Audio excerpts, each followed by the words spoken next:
Hello students, we continue the lesson Cell the Unit of Life class 11th lesson, and we continue with the new topic, that is the plasma membrane. It is also called cell membrane, biomembrane and plasmolemma. The first layer in case of animal cell, we say that it is the plasma membrane.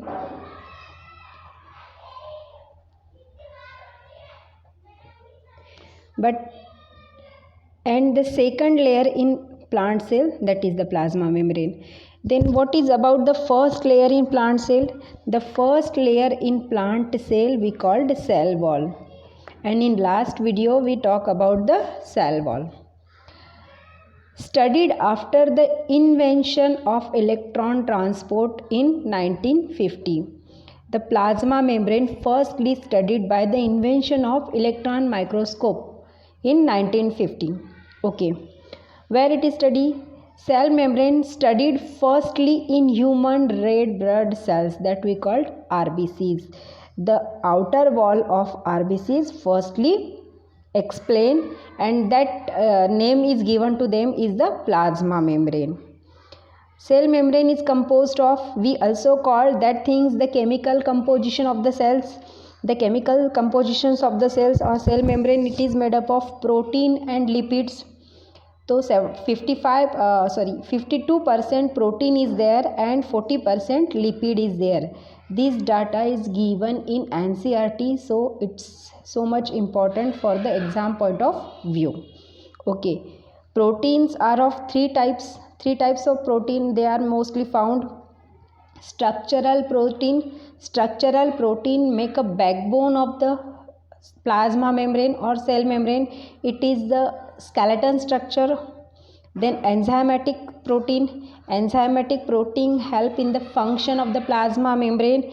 And carrier protein also help in the function of the plasma membrane, as well as the the molecules, bigger size of molecules across the plasma membrane.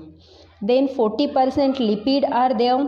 And what type of lipid? Lipid is the phospholipid, means lipid with the phosphate group, that we call the phospholipid.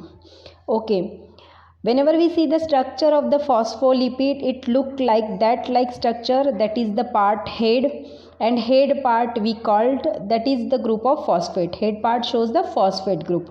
It we call the hydrophilic head. Why we called it hydrophilic head? Hydro means water and philic means loving. That's why they are also called water loving head, or we call them polar head.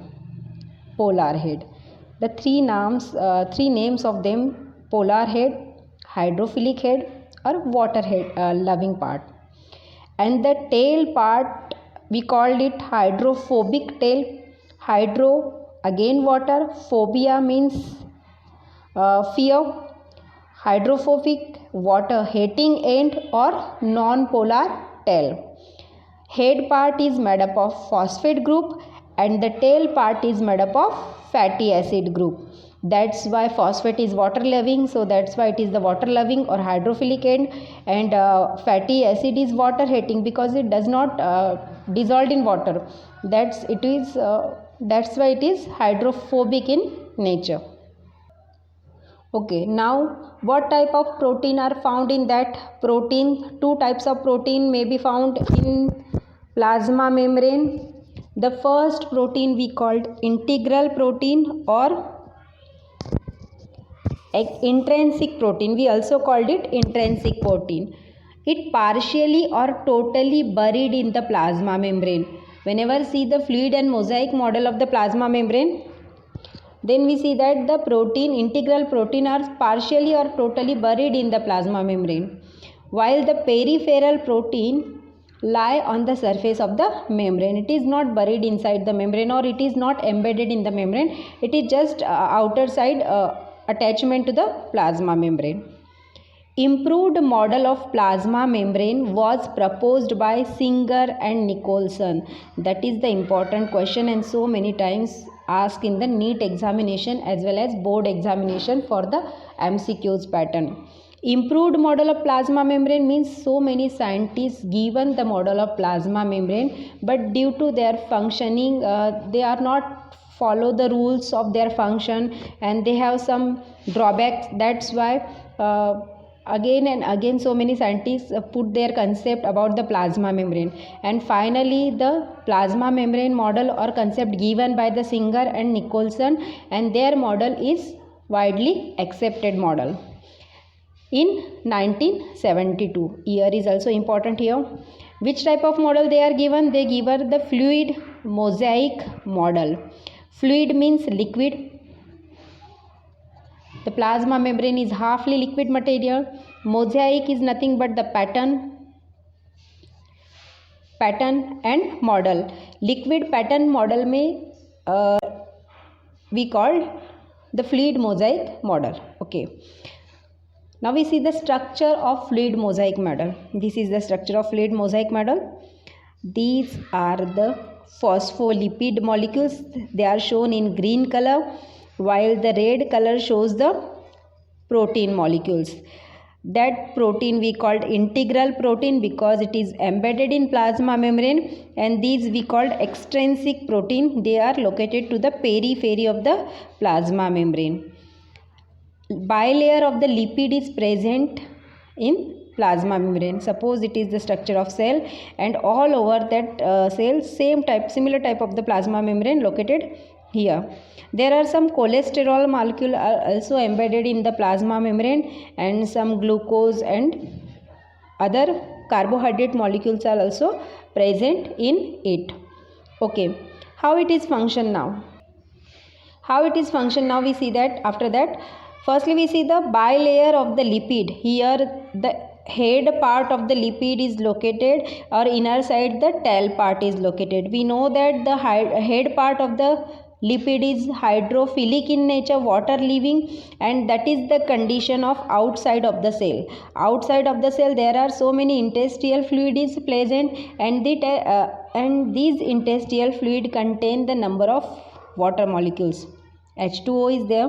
So the water loving head is located in that region, and water hating part located at the below side.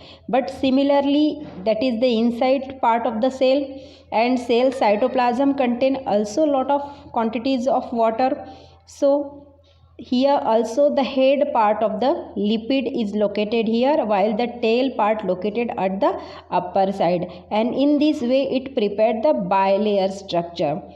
Water loving part towards the water side and water hating part towards the inner side.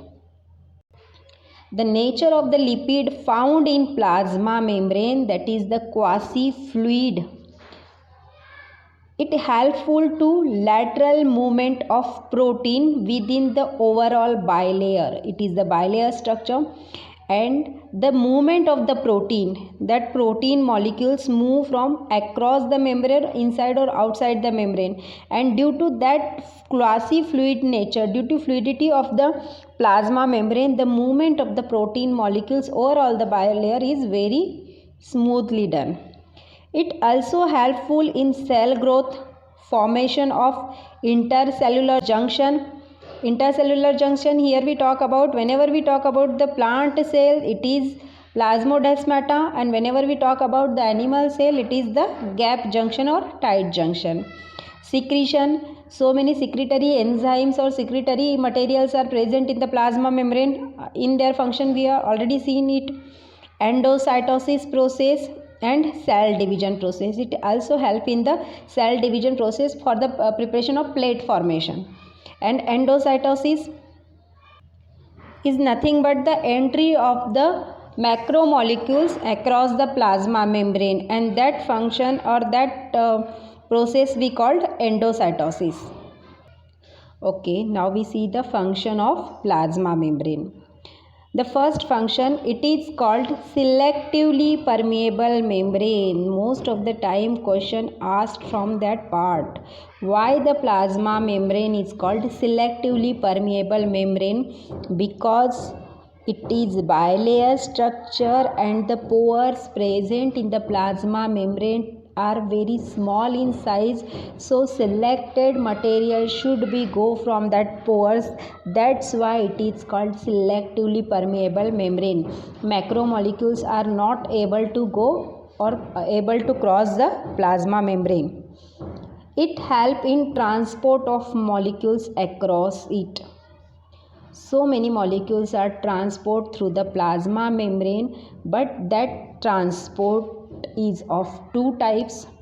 The first we called passive transport and active transport. Now we see what are the meaning of them. Firstly, we see the passive transport. Passive transport always move from high concentration to low concentration. Means the movement of the particles, the movement of the ions or movement of the molecules and number of things are always move from higher concentration region to the lower concentration region.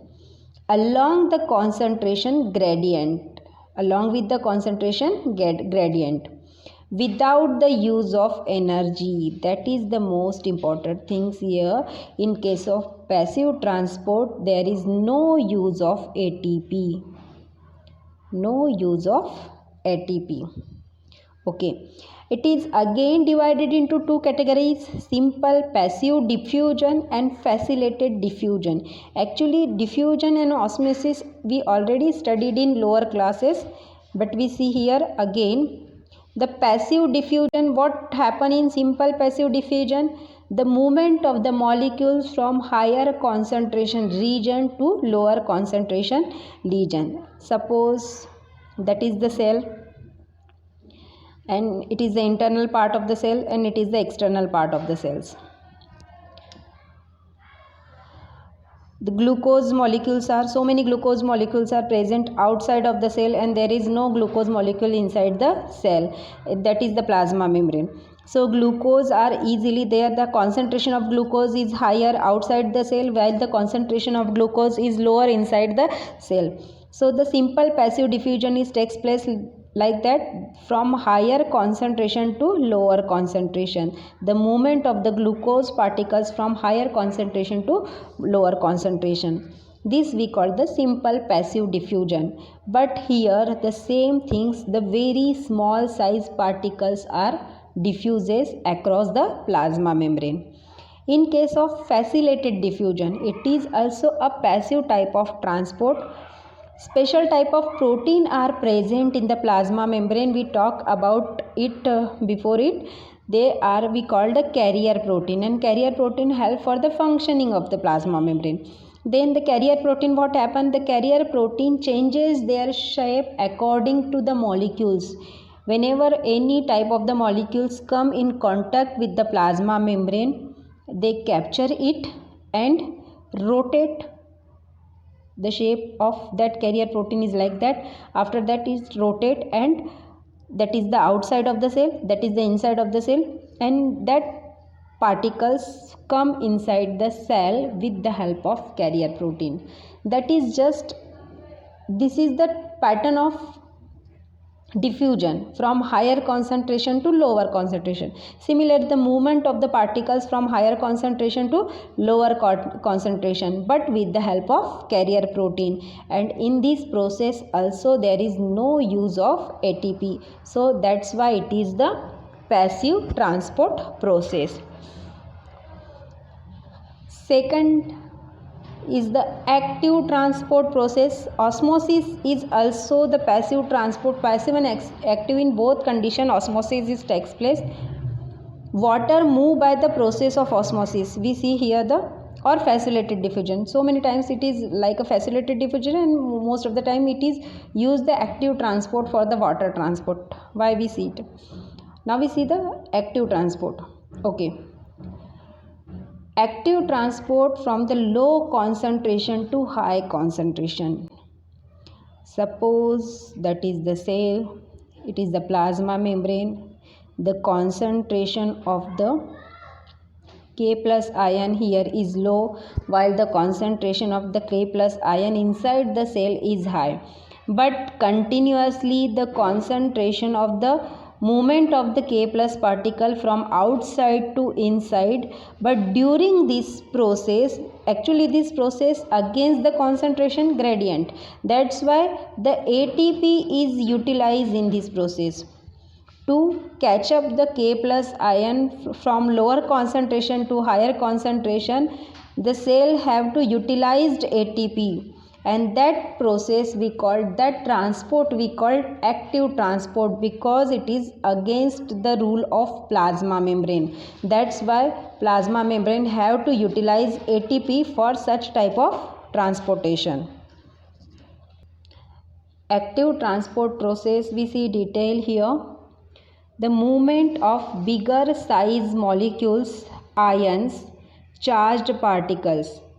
Bigger size molecules, ions and charged particles not able to across the plasma membrane because the pore size of the plasma membrane is less, against their concentration gradient. Concentration gradient means they are moved from the higher concentration, from the lower concentration to higher concentration with the help of energy ATP.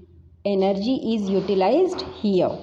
Okay, and for their movement the special pump are located inside the plasma membrane. What type of the pump? Pump is nothing but the protein. They are embedded in the plasma membrane. There are so many proteins are embedded in the plasma membrane.